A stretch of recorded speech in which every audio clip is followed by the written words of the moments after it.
She does a lot for your family. Mother's Day is your chance to show her you see it, with a gift from a brand trusted for generations to help people get the moment right.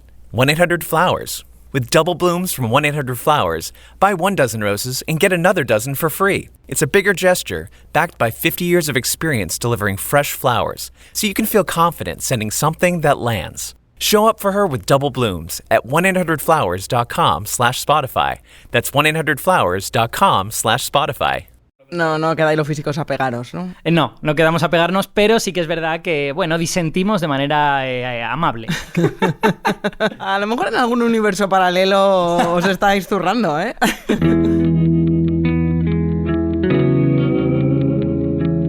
Hola, soy Marta García Ayer y vamos a hacer una pausa, o muchas, vete a saber, porque depende de cuántos mundos paralelos haya ahora mismo y en cuántos universos diferentes estemos haciendo o escuchando pausa. ¿Cuánto hay de ciencia en la teoría de los universos paralelos? ¿La conexión de los multiversos y las películas de Spider-Man o Rick y Morty nos explican bien cómo funciona esto? ¿Pero qué hay de la conexión entre el multiverso y la física cuántica? ¿Cuánto hay de ciencia en todo ello? Ahora lo hablamos con Alberto Aparici, que además de físico teórico y buen amigo, es un excelente divulgador. Lo podéis escuchar en su podcast, De Ignorancia sí que sé. Y en otros universos no sé, pero en este, conseguir entender los misterios de la física cuántica no es fácil. Y Aparici ya lo consiguió hace un par de años cuando nos vino a contar los agujeros negros y los entendimos. Gracias, Aparici. Un placer, hombre, sobre todo si se entendió. Si fui yo hablando durante hora y media y no se entendió nada, entonces no. Se entendió. Y hoy espero que vayamos entendiendo mejor las diferentes teorías de los multiversos, los muchos mundos y su conexión con la física cuántica, si es que la tiene. Pero antes te voy a contar una historia. Y no es la historia de un gato en una caja, que esa está muy vista ya. ¿Quién le iba a decir al señor Schrödinger? No sé si lo he pronunciado bien. Schrödinger.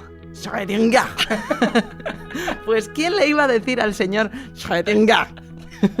Que era un físico austriaco experto en termodinámica que nadie conocía, que su teoría se iba a hacer mainstream, ¿verdad? Viral, diría yo. Viral, eso es. No, la historia que voy a contarte es la historia de una estrella del rock, de Mark Everett, más conocido como Mr. E, el líder de los Eels.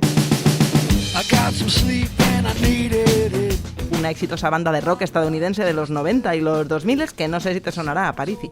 Tú seguro que conoces más al padre, el padre del rockero.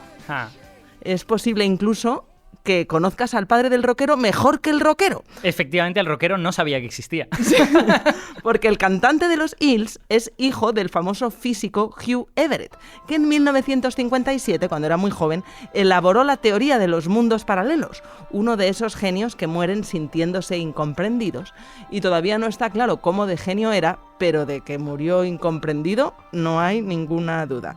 Lo cuenta su hijo, el rockero, en el documental Mundos Paralelos, Vidas Paralelas.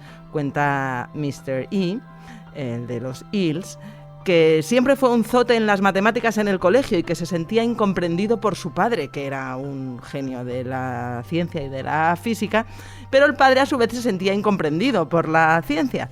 What do you think about this? You know, my father clearly on top of his game with the mathematics and whatnot. Total, que el padre, el científico, muere de repente en un ataque al corazón en el año 81, cuando el músico todavía no era músico y tenía 19 años y no sabía que iba a ser una estrella del rock. Muchos años después, el cantante de los Eels se dedicó a recorrerse Estados Unidos entrevistando a científicos por todo el país que habían conocido a su padre para que le ayudaran a entender mejor quién era realmente. He was peculiar and a bit eccentric. He was a very good friend to me. Y es muy emotivo, la verdad, el documental que está en la BBC, que se puede ver en internet, cuando Mark, Mr. E, cuenta que su padre vivía en su propio universo paralelo. Dice que era como los muebles, que siempre estaba sentado ahí anotando ideas descabelladas en la mesa del comedor noche tras noche, que no hablaba apenas con él y que sentía que le había decepcionado profundamente y que el hombre vivía atormentado pensando que era un genio y que el resto del mundo lo ignorara.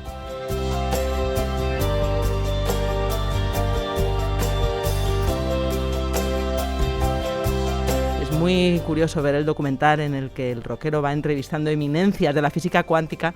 Lo he visto, creo, a París como terapia, porque así me siento menos zote yo al intentar entender lo que me vas a explicar hoy. Si este rockero que decía que no sabe ni calcular bien la propina en los restaurantes ha podido hacer un documental de física cuántica, no vamos nosotros a poder hacer un episodio de pausa, hombre. Pues yo te tengo que decir que ese relato que haces de Hugh Everett no es tan distinto a una cierta cantidad de físicos. A ver, no todos los físicos son gente que viven aislados apuntando cosas, pero hay más entre los físicos que entre la población general. ¿Quieres decir que los físicos tienden a considerarse genios incomprendidos? No, tienden a ser personas introspectivas, creo yo. Es decir, hay algo en esto de casarte con pensar que hace que te quede menos tiempo para interaccionar con las personas. Bueno, pero de Everett he estado escuchando a muchos de estos científicos del MIT, de Princeton y de las universidades más prestigiosas, que algunos dicen que era un genio y que su teoría llegó muy pronto. Esa idea que fue muy innovadora a finales de los años 50, diciendo que el universo se multiplica infinitamente. Y al hombre nadie le hizo caso. De hecho, murió convencido de vivir en un universo en el que nadie le hacía caso. En el que le había salido mal la jugada, ¿no? Eligió el universo equivocado. A ver, yo creo que no llegaría tan lejos. Yo creo que la idea de Everett... Tú no eres muy de Everett, tú. No soy muy de Everett. ¿Y de los Hills? No, de los Hills pues no los conozco, así que no puedo saberlo. No sabía yo que tú eras más del padre que del hijo.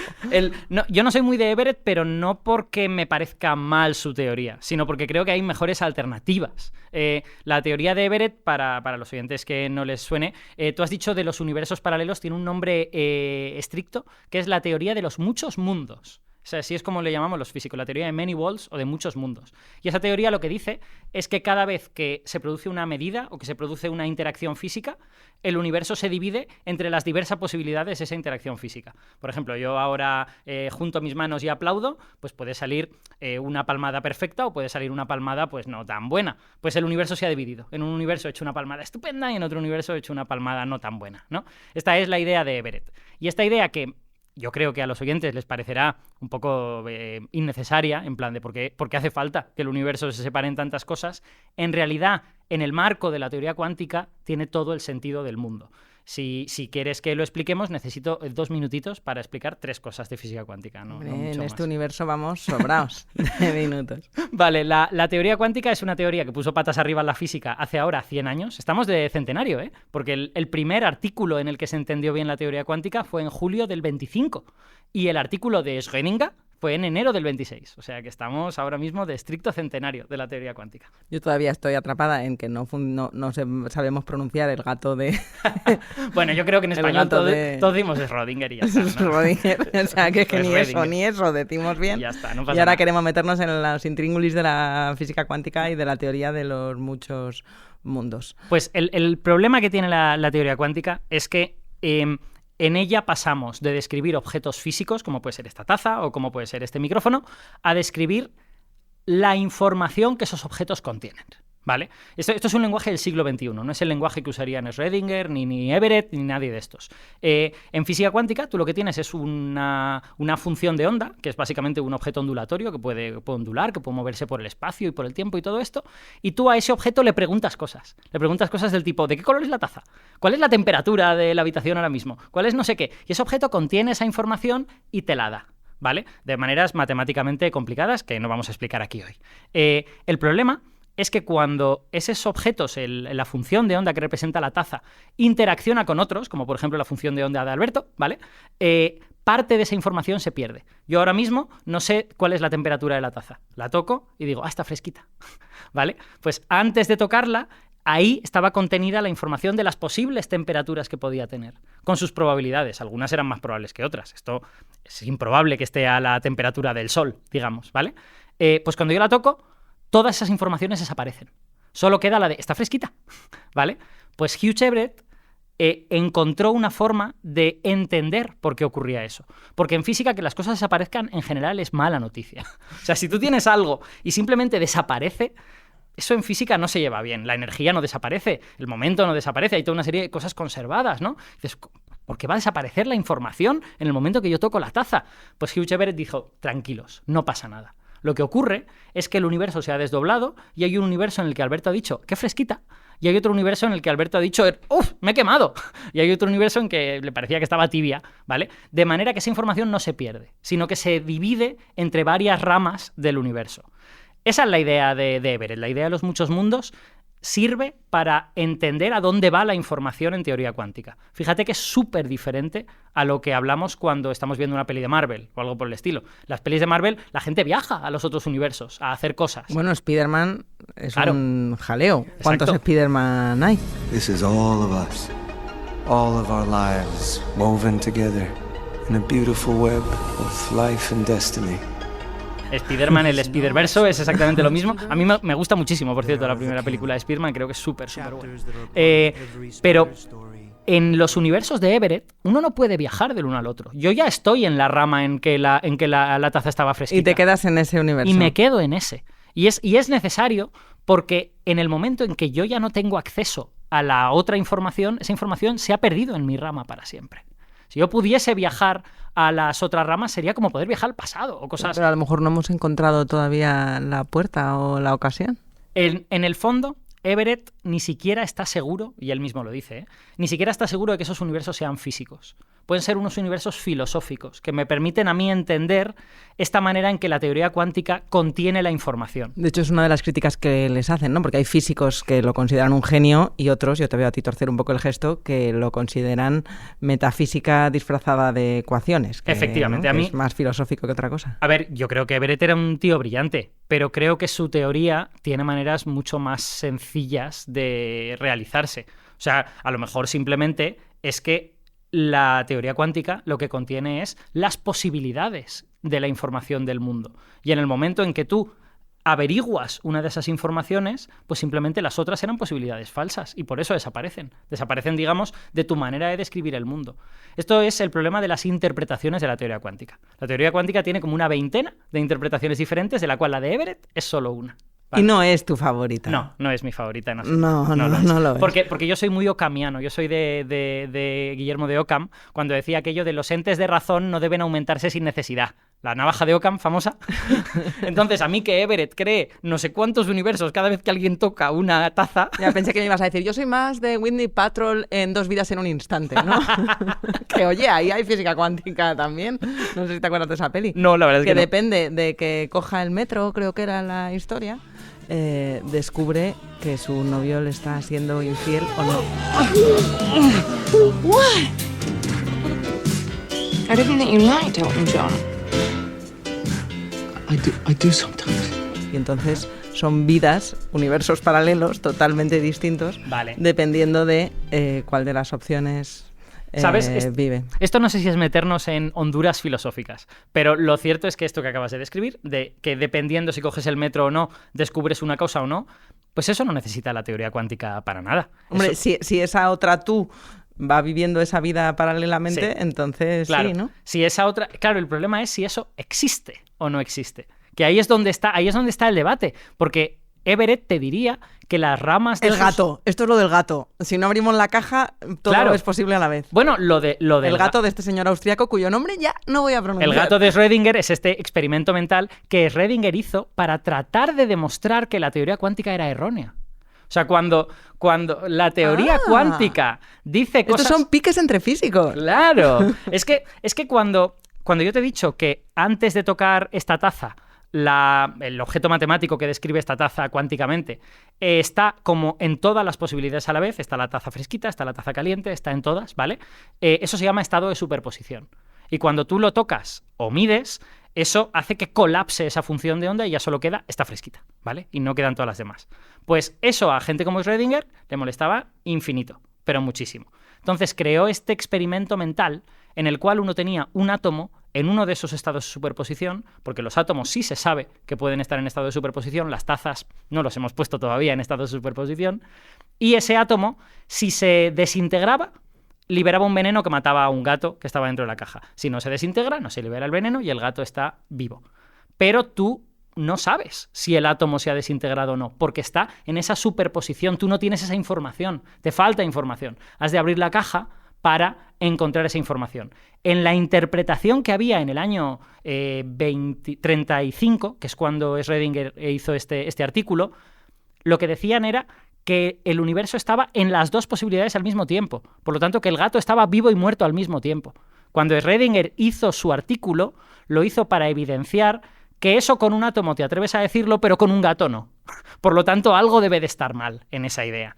Claro, el problema es que a día de hoy sabemos que poner un átomo en esos estados de superposición cuántica es posible. De hecho, se han hecho experimentos en donde uno tiene un átomo aquí y aquí, a 30 o 40 centímetros de distancia en los dos sitios al mismo tiempo. Pero de verdad, no experimentos teóricos. No, experimentos de verdad, claro que sí, efectivamente. Lo que ocurre es que cuando mides, lo encuentras o a la izquierda o a la derecha, no en los dos sitios a la vez.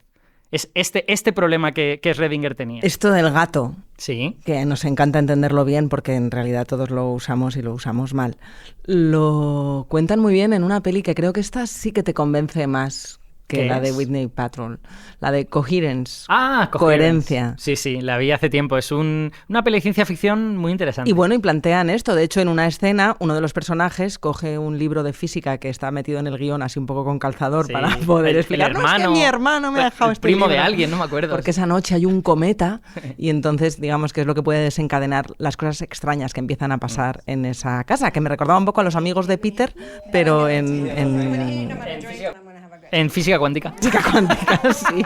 Y entonces explicaban efectivamente eso, que puede haber otra teoría, decías, donde las realidades existen simultáneamente, pero también una donde los estados pueden estar separados y ser descoherentes. So, listen to this.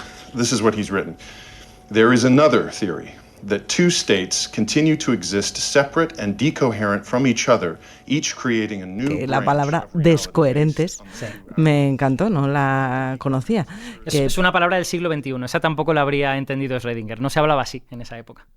pues no sé cómo explicaría lo de descoherente, lo que él Te lo explico yo si quieres. pierda O sea, sus propiedades. Este proceso que acabo de decir, este proceso en el cual el objeto cuántico está en dos sitios a la vez, o tiene varias temperaturas al mismo tiempo, o está vivo y muerto al mismo tiempo, pero solo cuando lo miras, cuando interaccionas con él, descubres que está en este o en este otro, eso se llama descoherencia o decoherencia, ¿vale? Cuando están los dos a la vez conviviendo, entonces están en un estado coherente. Y de ahí el nombre de la película, Coherence. Y en la realidad lo que les pasa es que empieza a haber varias casas esa misma noche en las que hay un apagón y en cada una están ellos en situaciones diferentes. Eso en es. unas las relaciones entre una pareja son felices, en otra no lo son tanto, en una el curro es bueno, en una es alcohólico, en otra lo ha conseguido Exacto. dejar. Pero están todos coherentes, de forma que se mezclan. O sea, en un momento dado hay gente de 3 casas distintas y no saben que son de 3 casas porque son idénticos, simplemente sus experiencias han sido diferentes. Entonces, de ahí lo de coherence, ¿no? Durante esa noche están coherentes, mientras que normalmente habría una descoherencia y simplemente estarían los de lo que Hugh Everett llamaría los de esa rama de los muchos mundos, ¿vale? En el fondo lo que hace Coherence es unir las diferentes ramas de muchos mundos. Por eso es una película que tiene un fundamento científico gordo.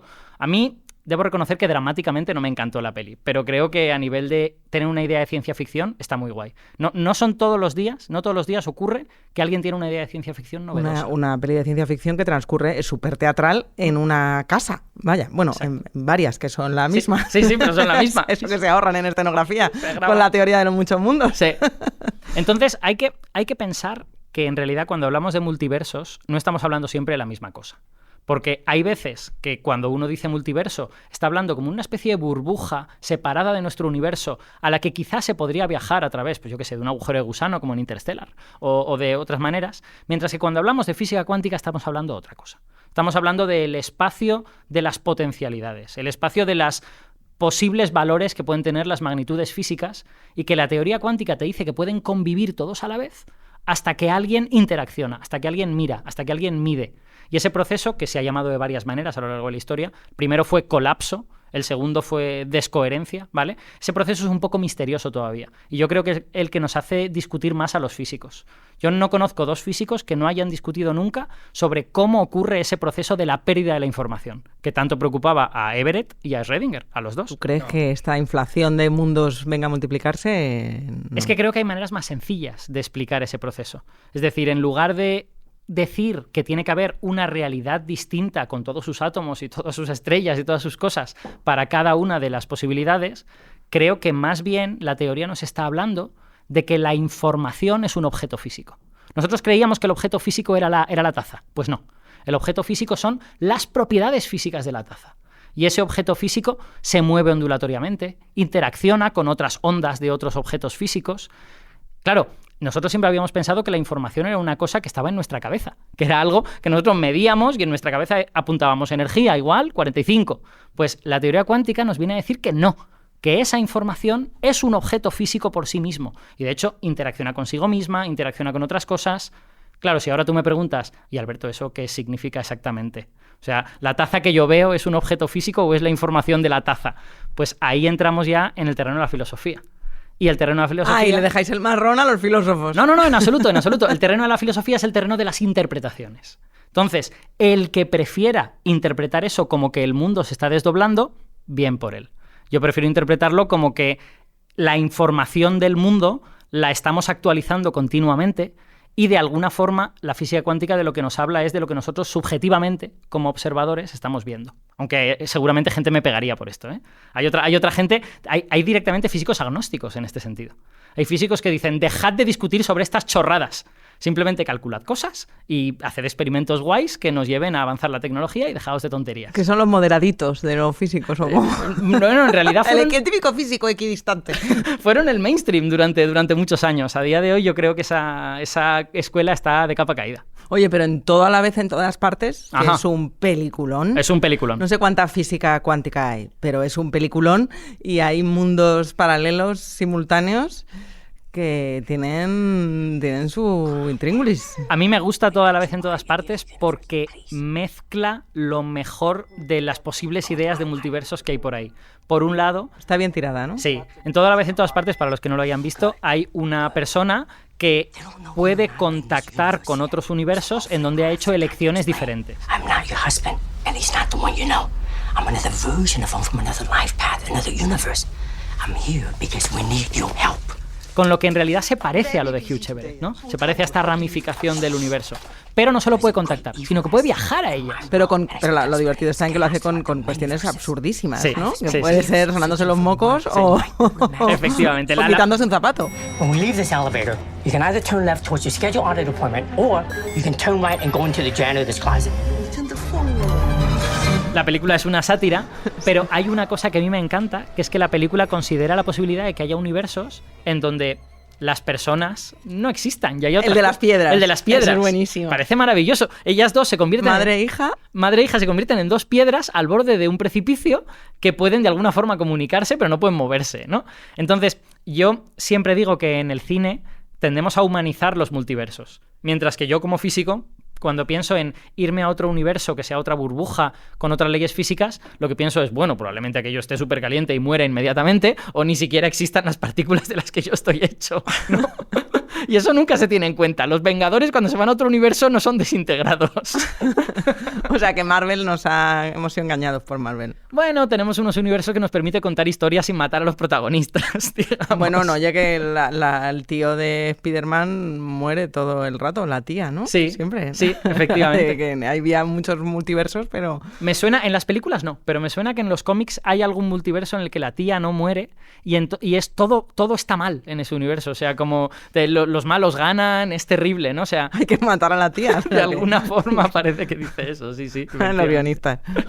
Pero bueno, el cine, desde luego, ha hecho de la teoría de los muchos mundos y del multiverso algo, bueno, el cine y Rick y Morty, Sí. ¿no? De una manera mucho más cotidiana, estos dibujos animados que también son un disparate y que especulan con la idea de muchos mundos paralelos a los que se puede viajar, volver, intentar ajustar. Oh my God! Are those cats? I assume they're Schrodinger's cats. Actually, I assume they both are and aren't, just like us. ¿Me permites ahora que me ponga un poco repipi y matice los diferentes tipos de multiversos que podemos tener? Hombre, para eso te hemos traído a Parisi. Vale, perfecto. Pues hemos estado hablando un rato de todos estos multiversos que tienen que ver con elecciones, medidas, cosas que uno mide, información que saca y el universo se ramifica. Todos esos son los que tienen que ver con la teoría cuántica. Pero en realidad, la mayor parte del volumen de trabajo en multiversos no está en el terreno de la teoría cuántica. Y es por una razón muy sencilla, que es que en principio un universo es un espacio y un tiempo en el que las cosas pueden existir. O sea, nosotros vivimos aquí y ahora, y estaremos aquí dentro de una hora también, esperemos. Y hace media hora también estábamos, ¿no? Entonces, un universo es un espacio y un tiempo. Y la teoría cuántica, por desgracia, se lleva regular con el espacio y el tiempo. De hecho, sí, no, la teoría cuántica no se lleva suficientemente mal como para no funcionar, pero la última palabra sobre el espacio y el tiempo no la tiene la teoría cuántica. La tiene la teoría de Einstein, la relatividad. La relatividad es la que nos habla del espacio y el tiempo. Y no sé si sabes que las dos teorías no casan. Hombre, por favor, ¿quién no sabe que la teoría no casa? Pues te lo estoy contando yo ahora. Esto lo sabe todo el mundo. Esta es como el santo grial de la física teórica moderna, ¿no? El que consiga hacer que casen la teoría de la relatividad de Einstein y la cuántica se lleva el premio Nobel al año siguiente, básicamente. Y las mentes más brillantes de la física se han estrellado contra este problema durante 100 años. Y no lo han conseguido, ¿vale? Entonces, a día de hoy, el espacio y el tiempo se entiende gracias a la teoría de la relatividad general, que es esta que dice que el espacio está curvado, que la masa curva el espacio y por eso los planetitas van en órbitas, no porque haya una fuerza de la gravedad. La teoría de la relatividad general explica la gravedad sin una fuerza. La explica porque el espacio está curvado y los planetitas se mueven en ese espacio curvado alrededor de las estrellas. Pero también nos explica que el tiempo corre más lento cerca de un objeto masivo. En la superficie del Sol, el tiempo corre más lento que en la superficie de la Tierra, ¿vale? Si cogiéramos dos relojes iguales, llevamos uno al Sol y no se quema, y dejamos otro en la Tierra, veríamos que el del Sol atrasa respecto al de la Tierra. Entonces, la comprensión más sofisticada sobre el espacio y el tiempo está en la teoría de la relatividad. Y, por lo tanto, no debería sorprendernos que la mayor cantidad de teorías sobre multiversos están también en la teoría de la relatividad. Por ponerte un ejemplo sencillísimo, que yo creo que se puso por primera vez en los años 50 o algo de esto. A partir de la teoría de la relatividad de Einstein, ya contamos en el otro programa que se crearon los agujeros negros, ¿vale? O que se descubrió que podían existir los agujeros negros. Y contamos que en el centro de los agujeros negros hay una cosa que se llama singularidad, al que cae toda la materia y parece que converge en un punto y ahí la teoría se rompe y no sabemos lo que ocurre. Bueno, pues hay gente que se ha dedicado a estudiar eso, en las ecuaciones, claro, no se han ido a un agujero negro, y han llegado a la conclusión de que cabe la posibilidad de que ese centro del agujero negro sea una especie de puente que te lleve a un objeto que se llama agujero blanco, por el cual saldría toda esa materia que se ha metido ahí dentro, ¿vale? Entonces, otra parte del universo a la que sales después de haber entrado en el agujero negro ya es, en cierta manera, un universo paralelo, ¿vale?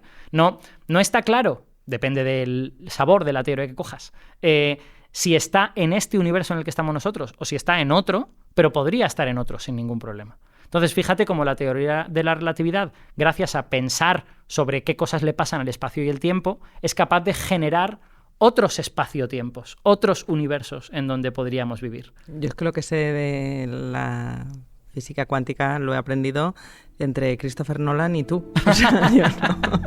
Porque esto de que el tiempo va distinto, que se lo digan a Matthew McConaughey, ¿no? Exacto, en Interstellar. Para mí Nolan es de los pocos autores de cine que de verdad le gusta la ciencia y que de verdad él intenta poner la fascinación del descubrimiento en sus películas. Yo lo veo continuamente, incluso en películas que no me gustan, como Tenet, que me parece una película frustrada. El tío intentó hacer ahí una cosa rarísima para que el tiempo fuera hacia atrás y tal y cual. Es muy interesante en ese sentido. Bueno, por no perderme, lo que quiero decir es que si uno quiere preguntarle a la física dónde podría haber universos paralelos, a quien se lo tiene que preguntar es a la teoría de la relatividad. Porque la teoría de la relatividad es la que habla de qué es el espacio, qué es el tiempo, qué forma tiene nuestro universo, si es que tal cosa se puede saber, ¿vale? Por ejemplo, otro ejemplo de... Esto no es un universo paralelo, pero casi. Tú sabes que el universo se está expandiendo. Eso me lo enseñó Woody Allen. Vale, perfecto. Bueno, pues ya está. No sé si te enseñó Woody Allen o no, que el universo se expande más rápido cuanto más lejos te vas.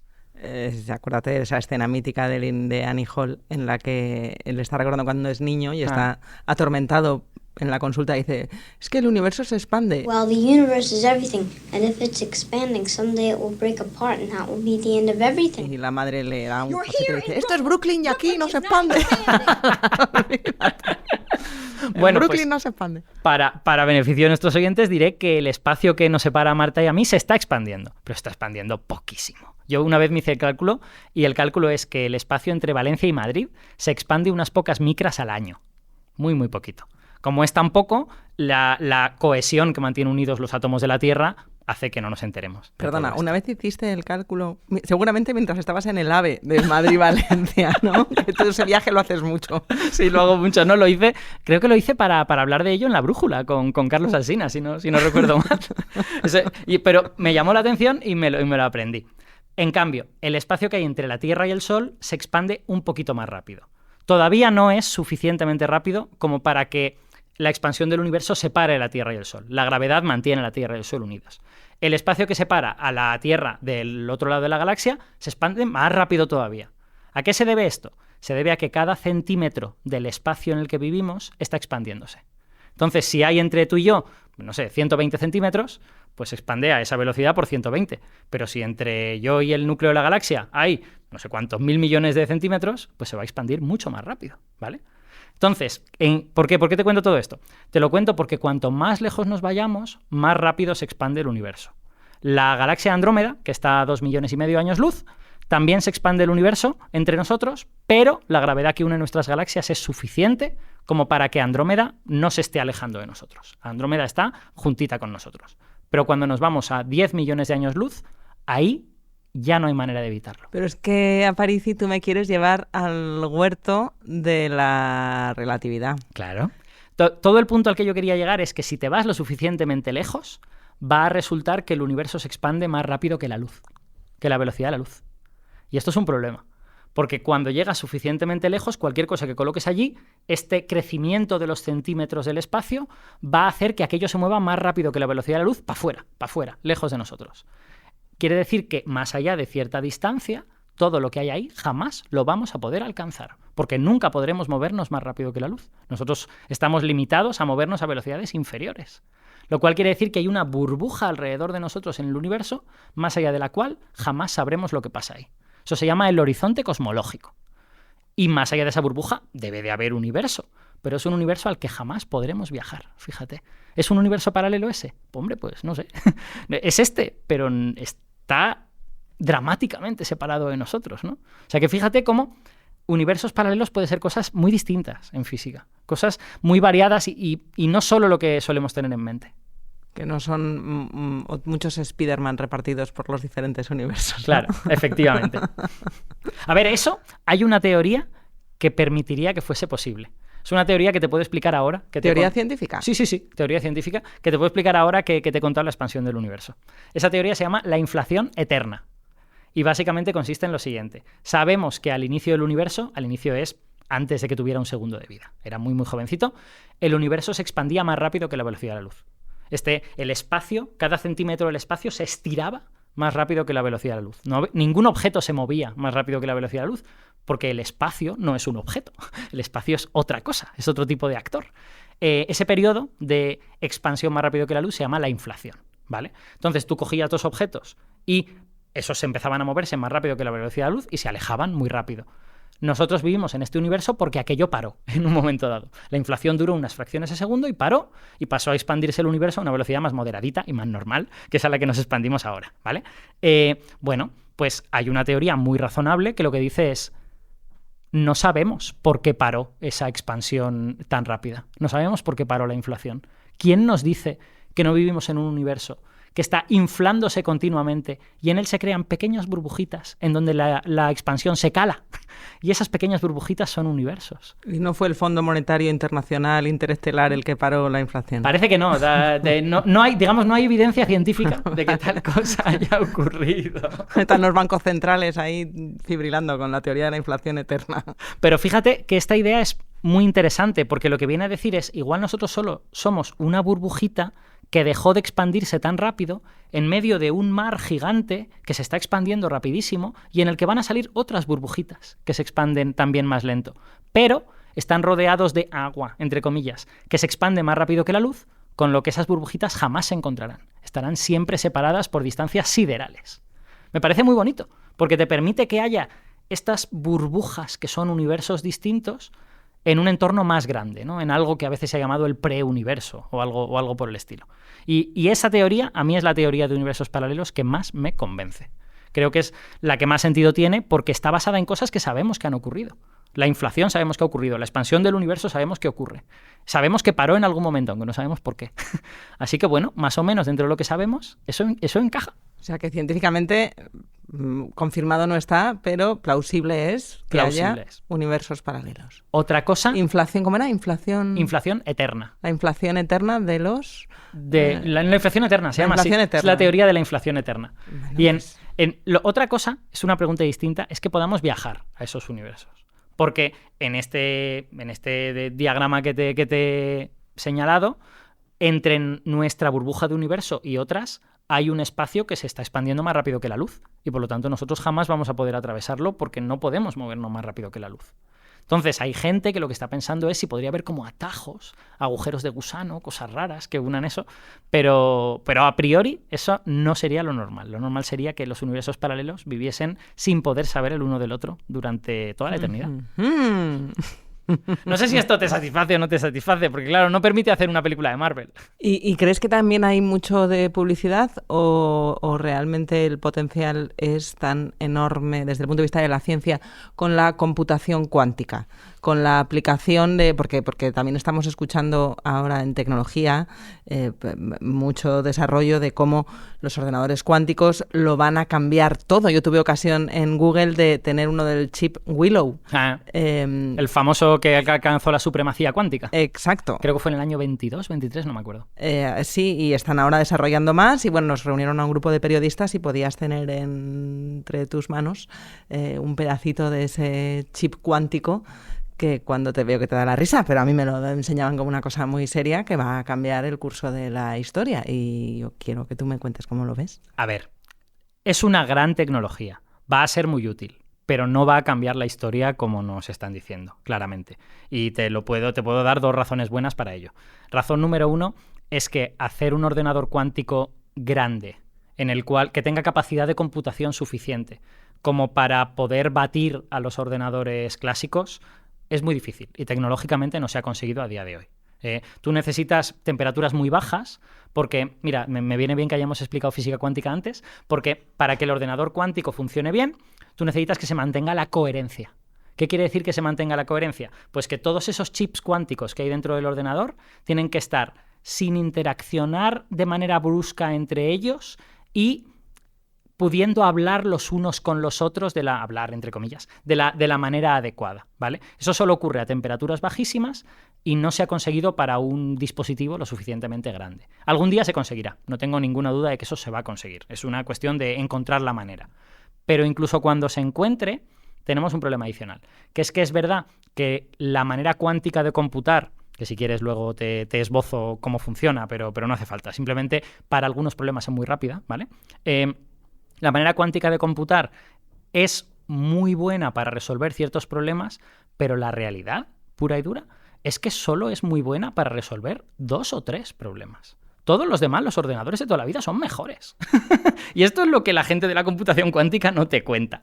Sí que es verdad que uno de esos problemas es el que permite craquear las claves de los bancos y de todas estas cosas. Eso es verdad. Esa es la pura realidad. Eso sí te lo cuentan. Claro, porque es uno de esos 2 o 3 problemas. Pero los teóricos de computación cuántica se están dejando la piel intentando encontrar algoritmos que sean mejores que los que ya tenemos y no lo consiguen. Los equipos de comunicación también se están dejando la piel en intentar explicar para qué serviría, porque es muy complicado. Aunque también lees ahora las explicaciones de para qué serviría Internet que hacían hace 40 años y también son ingenuas, lo que no quiere decir que Internet no se haya desarrollado por más que hace 40 años no supiéramos ver a dónde nos iba a llevar. No sé si cuando escuchemos esta pausa dentro de 40 años alguien dirá, pues sí que alguien dirá desde una quinta dimensión.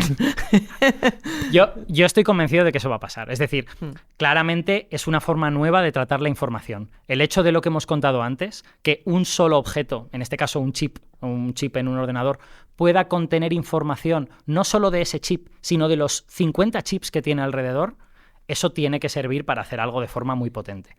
Pero la palmaria realidad es que a día de hoy no tenemos tantos problemas que sepamos que un ordenador cuántico va a resolver mejor y que ni siquiera somos capaces de poner en coherencia un chip con los 100 de alrededor. Entonces, seguro que eso traerá cosas importantísimas, pero creo que esas cosas todavía no las sabemos. Puede que el ordenador cuántico se convierta en un láser, El láser se inventó en 1960 y sus inventores dijeron que era un invento en búsqueda de una función, que no sabían para qué servía. Y a día de hoy pues usamos el láser para no sé cuantísimas cosas, ¿vale? Entonces, creo que a los ordenadores cuánticos les va a pasar eso. Creo que cuando haya ordenadores cuánticos empezaremos a descubrir para qué pueden servir y que a lo mejor no se parece tanto a lo que teníamos en mente ahora. ¿Cuánto tardaron en encontrarle aplicación al láser? Yo creo que la primera gorda vino en los 80, con los lectores... Los Laserdisc. Claro, con los lectores de CD-ROM y todo esto. Seguramente en los 70 ya hubo algo, pero se pasaron 10 años largos. No bueno, en los 70 hubo Star Wars. Ya, claro, pero el Star Wars se hacía con palitos de color. Había láser, que lo vi yo. Yo creo que se pasaron 10 años largos, seguramente 15 o así, sin tener una aplicación directa. Lo que pasa es que era evidente en el caso del láser que aquello era muy guay. Porque tú en un láser lo que estás haciendo es coger muchas ondas de luz y ponerlas todas a caminar al mismo paso, como si les pusieras un metrónomo. Una onda de luz sube, baja, sube, baja, sube, baja. Esta luz que tenemos alrededor, cada onda de luz que nos llega está subiendo y bajando como le dé la gana. Está haciendo lo que le da la gana. Pues en un láser todas suben y bajan a la vez. Y por lo tanto son ondas coherentes. Fíjate, la palabra coherente aparece de nuevo y son muy potentes en ese sentido. Y por eso los láseres han terminado usándose para tantas cosas. Los ordenadores cuánticos, que también aspiran a esa coherencia, pero en el terreno de la información. Aspiran a que la información que contiene un chip sepa coherentemente lo que contienen los chips de al lado. Saber, entre comillas, porque de verdad en un chip está contenido eso. De la misma forma que yo te decía antes que tocaba la taza, y la taza al principio tenía la información de estar caliente y estar fría, yo la toco y ya solo está fría. Pues a esos chips les ocurre lo mismo. Esos chips saben lo que los otros chips saben. La información está distribuida a lo largo de todo el computador cuántico. Y eso tiene que ser extraordinariamente poderoso. ¿Para qué? No estoy muy seguro. Pero estoy convencido de que dentro de 25 años lo sabremos. Bueno, aquí dejamos esta pausa para que, oye, empiecen a desarrollar las mentes y pensar aplicaciones. Uh-huh. O que se pongan a ver las películas, que también está bien, ¿no? No, las películas...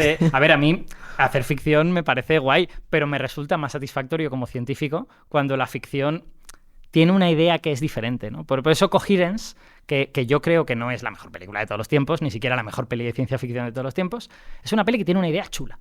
Es una peli que alguien ha dicho, ostras, ¿puedo coger esto de Everett y hacer algo guapo? Sí, pero tú estás hablando de cuando la ficción copia la ciencia. Pero ¿qué pasa cuando es la ciencia la que ha copiado la ficción? Porque antes de la teoría de los muchos mundos, me arriesgo a pensar que incluso antes de la teoría de cuerdas. Desde luego, antes del señor Everett... Ajá. Rockero, y el señor Everett, físico teórico, en los años 40... Ajá. Jorge Luis Borges. ¡Ay! Borges ya escribió un cuento titulado El jardín de los senderos que se bifurcan. Sí, señor. Lo conozco. Y contaba eso, un laberinto temporal en el que se van generando copias del universo con cada decisión tomada, que es una cosa que a mí se me quedó grabadísimo en la cabeza pensando... en todos el plan A, plan B, plan C. Bueno, y si yo te contara que la idea de los multiversos, de una forma muy embrionaria, está presente desde los filósofos griegos. Los atomistas, los primeros atomistas, que fueron Demócrito y Leucipo, pero de esos sabemos muy poco lo que escribieron porque no ha quedado demasiado. Sabemos más de Epicuro, que fue uno de sus continuadores. Toda esa gente decía que la Tierra en la que vivimos es un montoncito de átomos que se han juntado en este espacio y en este tiempo para dar lugar a esta cosa que creemos. Pero que eso ha sido un evento aleatorio y que posiblemente la Tierra se desintegrará igual que se integró en algún momento. Por lo tanto, esta gente pensaba que el universo como conjunto estaba lleno de otras tierras, otros sitios donde los átomos habían colisionado de formas ligeramente distintas. Ya estaban pensando en algo parecido a este multiverso, solo que para ellos el universo era como la Tierra, ¿no? O sea que la idea del multiverso no es este multiverso del siglo XX, que es del que hemos estado hablando aquí, pero en el fondo es antigua. Y la gente estaba hablando de ello, y Borges, que era un señor que había leído muchísimo, pues posiblemente había leído a esta gente. Vamos, a Epicuro y a Lucrecio lo había leído seguro, vamos.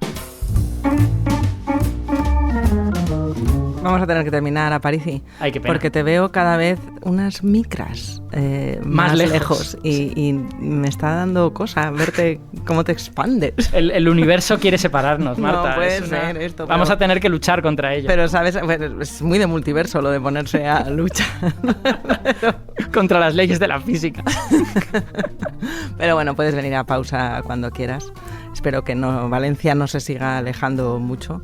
Le temo más al AVE que a los universos que se expanden, también te digo. Sí, bueno, el AVE por ahora sigue llegando más o menos a tiempo, con lo que eso ya está más o menos bien. Con el espacio, lo que supone el espacio-tiempo para un físico. Exacto, efectivamente. Hay que preguntarle a Einstein si el AVE tiene que hablar con el espacio-tiempo. Y a Óscar Puente también. Entre Einstein y Óscar Puente lo resuelven, seguro. Pues habrá que hacerlo. Muchísimas gracias, Aparici, por venirte a Pausa. Un placer muy grande. A hablarnos de los mundos posibles, aunque a partir de ahora, en Pausa, somos mucho más de la inflación eterna. Sí. Lo siento por los bancos centrales, que nos estarán escuchando. Inflación es inflación del espacio-tiempo, no de la moneda. Que no claro que los físicos tenéis vuestros chistes y los economistas tienen lo suyo. Tienen lo suyo. Ningún gremio sin su tonta. Muchísimas gracias, Aparici. Un placer.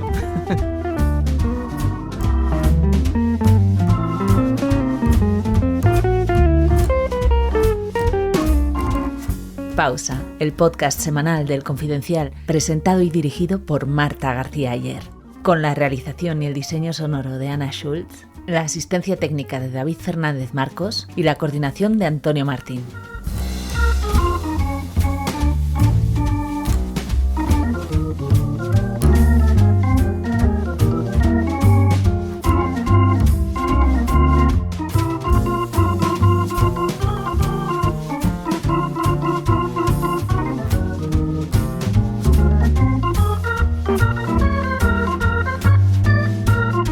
Por favor, Ana, ven un momento Quiero que digas en el micro cómo se pronuncia el gato. Sí. Lo ha hecho muy bien, Alberto. Schrödinger. ¿Ves? No, y el gato Schrödinger. Pero dínoslo todo. O sea, en alemán gato es Katze, que Katze es gata en realidad. Si el gato es macho, es Kata. Pero quiero decir que todo el mundo conoce al gato como Katze. Sí, como gata. Pues eso no en lo sabía. alemán es la gata de Schrödinger. No sé si es die Katze o der Kata. Ahora estaba tratando de... La verdad es que no lo sé. Nunca, saber cómo no lo he visto. A lo mejor es gato y gata a la vez. Exacto. Es que podría ser. Para que se abra la caja. No olvides suscribirte a la newsletter de Pausa, con recomendaciones y contenidos exclusivos de todo lo que comentamos en el episodio. Encuentras el link en la descripción de tu plataforma de podcast. Ryan Reynolds here from Mint Mobile with a message for everyone paying big wireless way too much. Please, for the love of everything good in this world, stop. With Mint, you can get premium wireless for just $15 a month. Of course, if you enjoy overpaying, no judgments, but that's weird. Okay, one judgment. Anyway, give it a try at mintmobile.com/switch. Upfront payment of $45 for 3-month plan, equivalent to $15 per month required. Intro rate first 3 months only, then full price plan options available. Taxes and fees extra. See full terms at mintmobile.com.